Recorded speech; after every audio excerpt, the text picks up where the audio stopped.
Bonjour à tous et bienvenue dans ce programme de formation. Ça fait un moment que je voulais vous faire une vidéo que je réserve aux plus motivés d'entre vous, entre guillemets.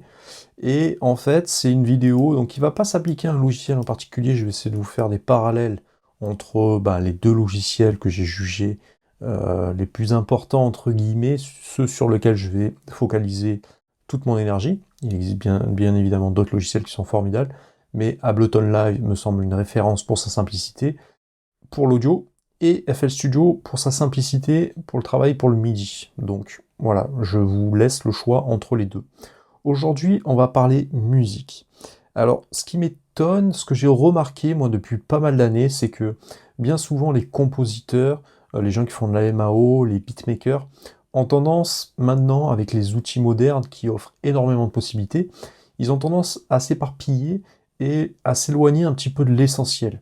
C'est-à-dire que la musique, ça doit être avant tout mental, entre guillemets, on doit avoir une idée qu'on développe, et non pas se jeter à tête perdue à l'intérieur de son séquenceur, sous peine de se perdre. Ça, c'est vraiment important, puisque vu qu'on peut partir dans des milliards et des millions de directions différentes, on a tendance à perdre l'idée de base et les fondamentaux, ce qui fait qu'on a tendance bien souvent à aller trop loin ou à être un peu perdu, et c'est ce qui fait que la plupart des personnes ont du mal à finir leur morceau.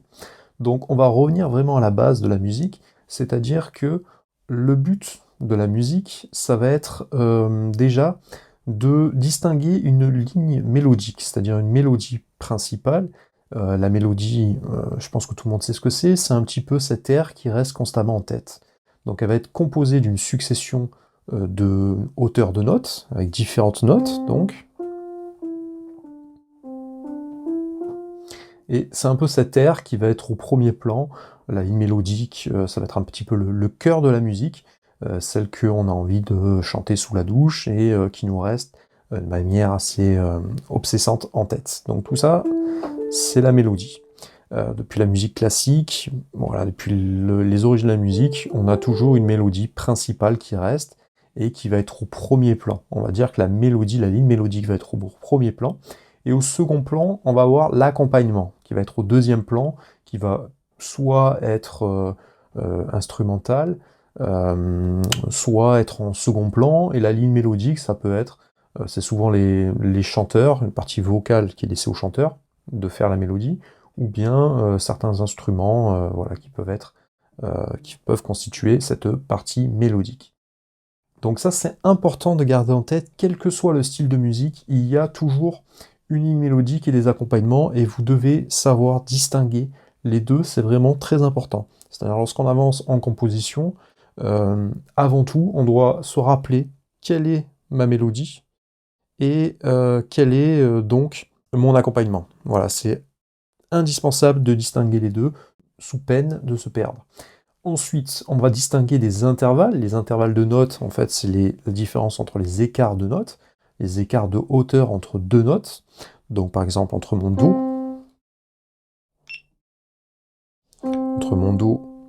et mon Do dièse, entre le Do et le Ré,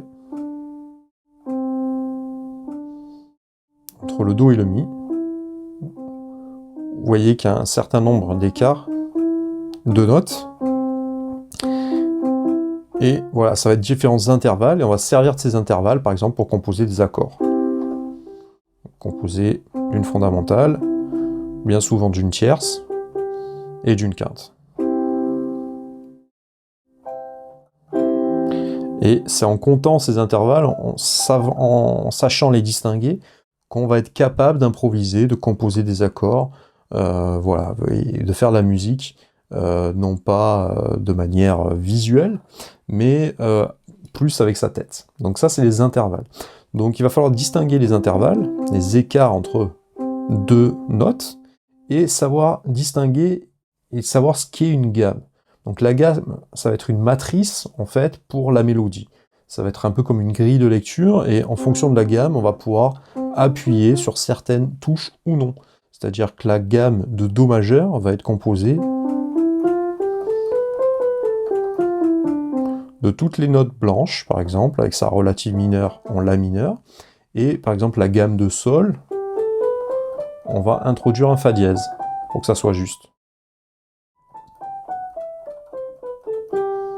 Ça va être les gammes, et bien évidemment, voilà, il est important de les distinguer, de savoir distinguer les gammes, parce que ça va être la matrice vraiment de l'ensemble des notes qu'on va pouvoir jouer. Donc les gammes vont pouvoir introduire différentes sonorités. Ça, c'est important de le garder en tête.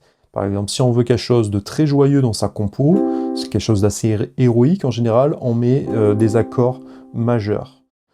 Donc ça va être composé d'une fondamentale, d'une tierce majeure et d'une quinte. Vous voyez que ça a une sonorité beaucoup plus joyeuse que avec une tierce mineure qui va introduire un caractère beaucoup plus mélancolique, un peu plus triste. Donc ça, en fonction voilà, des accords et en fonction des gammes qu'on joue, ça va introduire dans l'oreille humaine qui est habituée à entendre ces notes une certaine consonance. Donc ça, c'est important de le garder en tête.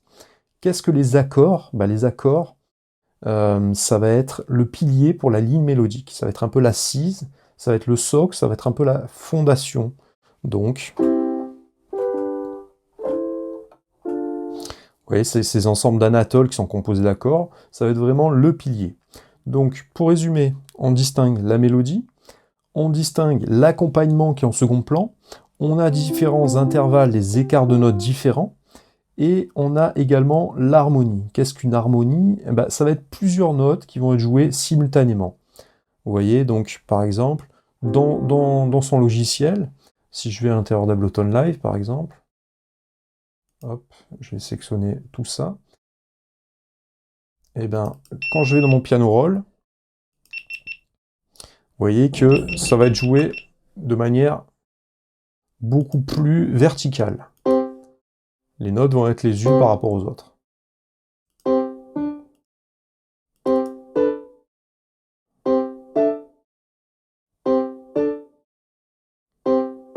Donc là, c'est un empilement de notes successifs, les uns sur les autres, et en fait, c'est ça qui va composer l'harmonie. Donc il y a un gros travail au niveau de l'harmonie, tout ce qui est jazzman maîtrise à la perfection cette harmonie. Vous voyez, voilà, dans FL Studio, c'est exactement la même chose. Ça va être empilé de manière verticale. Donc l'harmonie, c'est ça qui va composer les accords. Et si on veut former des accords, en général, ça va être une fondamentale, une tierce, une quinte, et on peut ajouter derrière une septième, ou une octave, ou une neuvième, etc., etc. Et il faut distinguer les accords majeurs et les accords mineurs. C'est les premières choses à faire parce que ça a des couleurs vraiment différentes.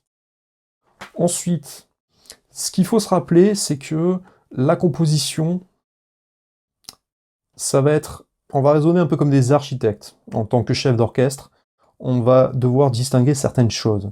C'est-à-dire qu'on considère que, on va dire que le socle, je vais vous faire dans FL Studio, vous allez voir, c'est très joli. Le socle, ça va être le rythme. On dit que si on a un bon rythme, c'est déjà une bonne assise. Hein, on parle de l'assise rythmique, donc ça c'est très important de savoir que si on a un bon rythme, c'est déjà une bonne chose de faite. Donc ici, l'assise, ça va être vraiment la fondation rythmique. Ensuite, de manière plus verticale, on va avoir donc les accords. Donc par exemple, ici, tac, je vais composer un accord. Ici également, ça va être un peu comme les piliers de la musique. Vous voyez. Traditionnellement, on a l'habitude de les enchaîner par 4. Ça va composer des anatoles. Donc là, par exemple, ça va être un premier accord. Hop, pour l'exemple, je vais en composer un deuxième. Deuxième accord, un troisième accord. Vous voyez qu'ils ne sont pas placés au même endroit. Donc forcément, ça va faire un rythme différent.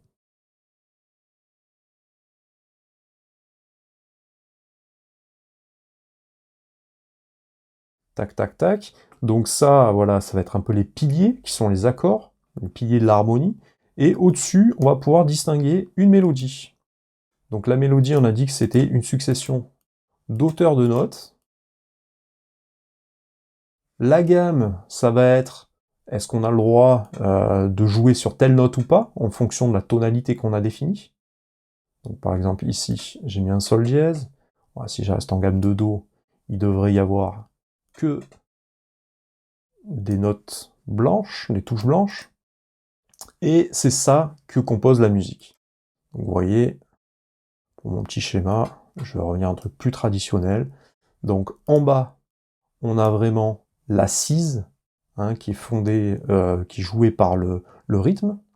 Donc le rythme avec différentes longueurs de notes, etc. Au-dessus, on a les piliers qui sont nos accords, qui sont l'harmonie.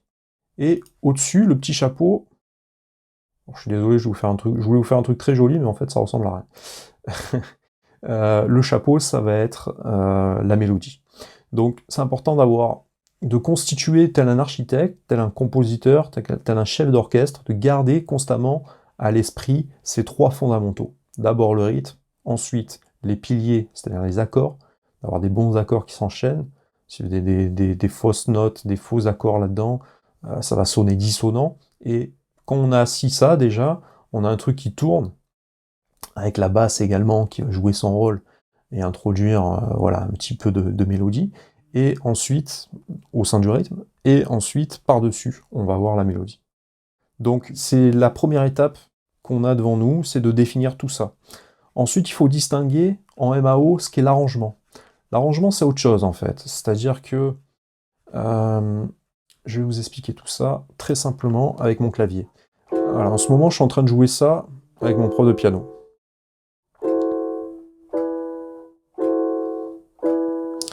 Ça s'appelle un morceau qui s'appelle Summertime, c'est un classique du jazz. Et vous avez d'abord les accords.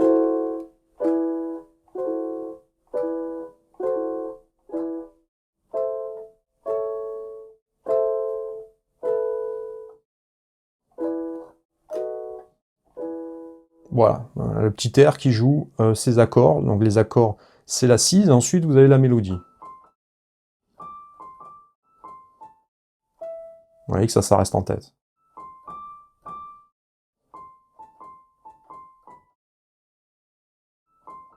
Etc., etc. Ça joue en boucle. Et la mélodie, vous voyez très bien la différence. Hein. Donc l'assise.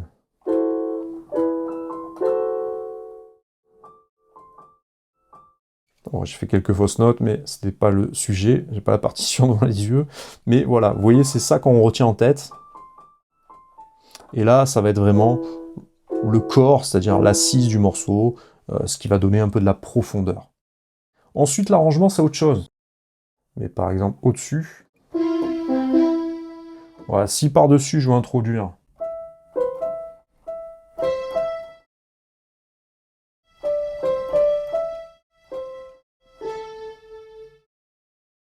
vous voyez les strings qui vont jouer au-dessus, ça va enrichir si vous voulez, mais ça va pas être quelque chose de fondamental, ça va pas être quelque chose de primordial. On pourrait se passer de cet arrangement-là. C'est fait pour enrichir l'idée de base. On pourra ajouter des violons, on pourra ajouter des saxos, on pourra ajouter des guitares, on pourra ajouter ce qu'on veut, mais on pourrait se passer de cet arrangement. Un arrangement, c'est fait pour enrichir l'idée principale, mais il faut garder à l'esprit ce qui est l'idée principale, c'est-à-dire la mélodie. Nous, tout le travail qu'on veut faire, c'est pour la mélodie. Pour la composition musicale, en fait, la mélodie, notre travail, ça va être de définir la hauteur, l'intensité des notes et la durée des notes de la musique. Et avec tout ça, nous, ce qu'on doit faire, c'est dégager une mélodie principale et ou bien une harmonie supplémentaire. Donc d'abord la mélodie, et après les harmonies, éventuellement. Harmonie, c'est les accords. Donc, à quoi ressemble la hauteur de note, en fait? Quand je dis hauteur de note, ça va être... Il faut s'imaginer une portée. Donc une partition avec des notes à l'intérieur. Alors, si je tape portée, voilà, la longueur. Voilà, ça par exemple, ça va être des hauteurs de notes, donc des notes plus ou moins aiguës et graves, pour définir la ligne mélodique. À l'intérieur de notre séquenceur, ça va être représenté par un piano roll avec des notes à l'intérieur, donc ça c'est différentes hauteurs. Voilà. Et ensuite on a une intensité. Alors l'intensité, En partition, on va avoir des annotations qui sont à côté. Je ne sais pas si j'en ai. Par exemple, forte, mezzo forte, voilà, pour jouer plus ou moins fort. Et dans le séquenceur, non, rien à voir. Dans le séquenceur, par contre, ça va apparaître sous forme de vélocité. Donc ça va être l'intensité sur laquelle on appuie sur les notes. Donc c'est la différence entre l'écriture musicale et nos logiciels. Vous voyez ici c'est pareil, hop, c'est là qu'on définit l'intensité, la vélocité. Donc la vélocité, elle se définit de 1 à 127. Voilà, et ça va être la vélocité, ça va jouer en chiffres. Et ensuite on a la durée des notes, c'est-à-dire ici, je vais jouer une noire, une blanche, une ronde, etc. etc. Et en musique,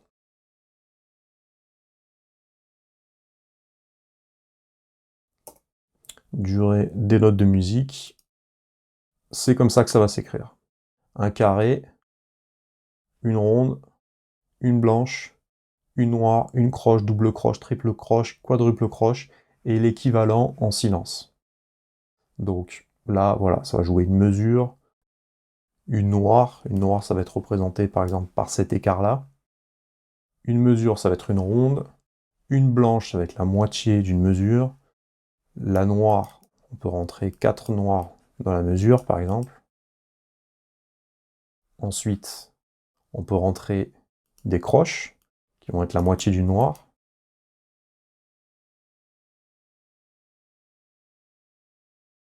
Des doubles croches, qui vont être la moitié d'une croche. Des triples croches, etc., etc. Donc voilà, ça va être la durée, ça va être l'équivalence. Donc toutes ces explications, pourquoi? Déjà pour vous rappeler que la musique est faite d'une fondation rythmique, elle va avoir des piliers que sont l'harmonie, qui sont donc un système vertical, donc des accords, et une mélodie par-dessus qui reste en tête. Si jamais vous avez quelque chose de bancal sur ces trois-là, vous ne pourrez jamais faire de bonne musique. Et ensuite, il faut distinguer vraiment tout ce qui est arrangement. Donc mélodie au premier pan, accompagnement pour soutenir une mélodie principale si besoin, et des arrangements supplémentaires, comme des violons, tout ce qui va enrichir, amener une dimension beaucoup plus large, mais qui n'est pas fondamentale. Donc ça à garder en tête absolument pour la composition musicale qui est faite pour régler une hauteur, une intensité, des durées de notes, et qui est faite pour dégager une mélodie. Et éventuellement une harmonie pour les accords.